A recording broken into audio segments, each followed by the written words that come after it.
Bismillahirrahmanirrahim. Assalamu alaikum everyone. Today we will going to read a poem. This is my letter to the world and it is written by Emily Dickinson. So first stanza of poem. This is my letter to the world that never wrote to me. Poet कहती हैं कि ये जो है मतलब ये जो मेरी पोम है ये बेसिकली मेरा लेटर है और ये लेटर किसके लिए है? वर्ल्ड के लिए, दुनिया के लिए। That never wrote to me, जिसने मुझे कभी कोई खत नहीं लिखा। पोएट कह रही है कि मेरी ये जो पोम है ये आप लोगों के लिए, वो लोग जो आगे आएंगे यानी हमारे लिए, ये मेरा लेटर है जो मैं आपको डिलीवर कर रही हूँ अपने वर्ड्स के ज़रिए, अपनी पोइट्री के ज़रिए। और आगे पोइट कंप्लेन भी करती है और ये वो लेटर है जो मुझे कभी भी नहीं लिखा गया, मुझे वर्ल्ड ने कभी भी ऐसा कोई लेटर नहीं लिखा। The simple news that nature told with tender majesty.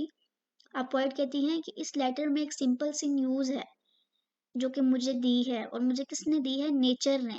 कि नेचर ने मुझे कोई ऐसी बात बताई है बहुत प्यार से, बहुत तहम्मुल से, जो मैं आगे आपको बताऊंगी, जो आप इस लेटर के ज़रिए डिस्कवर करोगे।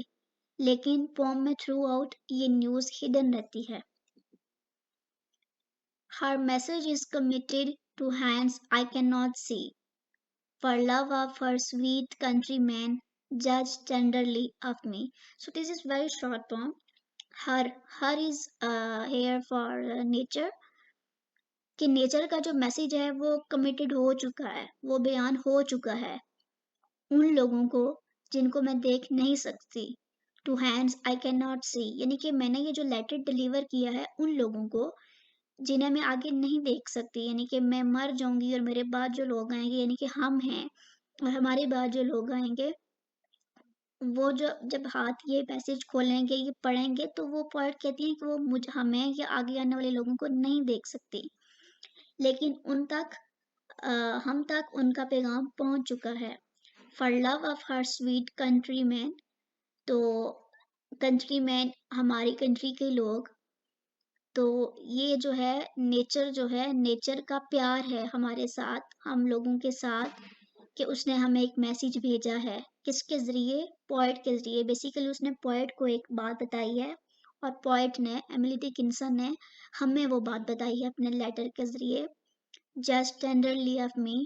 और एंड पे पोएट कहती है कि जब तुम मेरा ये हाथ देखोगे तो मैं तुम लोग के साथ नहीं होंगी, ठीक है? मेरी पोम पढ़ोगे तो मैं तुम लोग के सामने नहीं होंगी, लेकिन मैं चाहती हूँ कि तुम लोग जब मुझे जज करो मेरी पोइट्री के ज़रिए तो मुझे प्यार से जज करो, ठीक है? कि तुम समझो कि मैं कैसी थी, मैं कितनी स्वीट थी, और जब तुम मेरे बारे में सोचो या मुझे याद रखो तो अच्छे अल्फाज में याद रखो।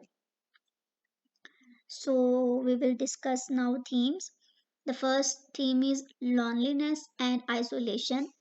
On one level, this is a poem reflecting on the pain of isolation and affirming the human desire for connection.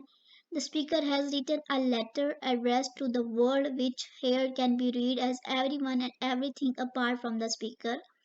It's never wrote to me, the speaker complains in the poem's second line, thus beginning the poem with a sense of loneliness and frustration at being overlooked. तो ये जो theme है loneliness और isolation, ये कैसे describe करता है कि जो पोएट है वो खुद को आइसोलेटेड और लोनली फील कर रही है, ठीक है? इसीलिए उसको ज़रूरत पेश आई लेटर लिखने की ताकि वो एक कनेक्शन बना सके हमारे साथ। और उसने आगे कंप्लेन भी की, it's never wrote to me, कि आप लोगों ने मुझे कभी भी कोई खत नहीं लिखा। The purpose of poetry. It's possible to interpret the poem as a meditation on the construction and purpose of poetry. The speaker presents his or her letter, which can be taken as a symbol for poetry, as a literal transcription of the simple news that nature told the speaker, suggesting that poetry is a way to communicate some meaningful insight about the world to other people. कि poetry का जो purpose होता है वो क्या होता है? एक छोटी सी तहरीर के ज़रिए वर्ल्ड को, दुनिया को एक बहुत अच्छा मैसेज दिया जाए, एक बहुत अच्छी बात बताई जाए, जैसे कि इस पोइट्री में पोएट कहती हैं कि नेचर ने मुझे कोई बात बताई है जो कि मैं अब आपको बताने जा रही हूँ। Now samples letter. A letter is a written message which conveys information or news to a person or group of people. It's possible to interpret this letter, however, as a symbol for poetry itself. Just like a letter, a poem communicates. It gives news and it is addressed to a specific person or group of people. Poetry is a means of connection and it is thus meant to be read. कि जो letter है, it's just a piece of poetry कि ये connection describe करता है और इसको ज़रूर पढ़ा जाना चाहिए, ठीक है। और पोइट ने ये लेटर, ये पोइट्री लिखी है बहुत सारे लोगों के लिए, ग्रुप ऑफ पीपल के लिए, कि वो इंटरप्रेट करें कि पोइट क्या कहना चाह रही है। News. The speaker specifies that the news he or she receives from nature is simple.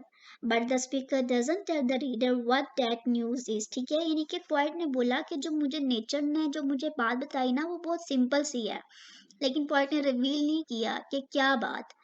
Perhaps the news is too simple to be expressed in language, or perhaps the speaker simply doesn't want to share the wisdom that he or she has gleaned from nature. Either way, the speaker reticence transforms the news. It ceases to be little information and becomes instead an ambiguous and rich symbol.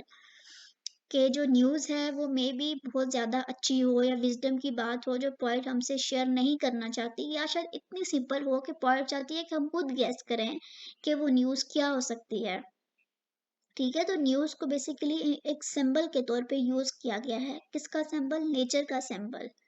ठीक है, कि एक simple सी news है जो हमें gas करनी है एक लेटर के ज़रिए जो कि पोएट ने हमें लिखा है। Thank you so much everyone. अल्लाह हाफ़िज़।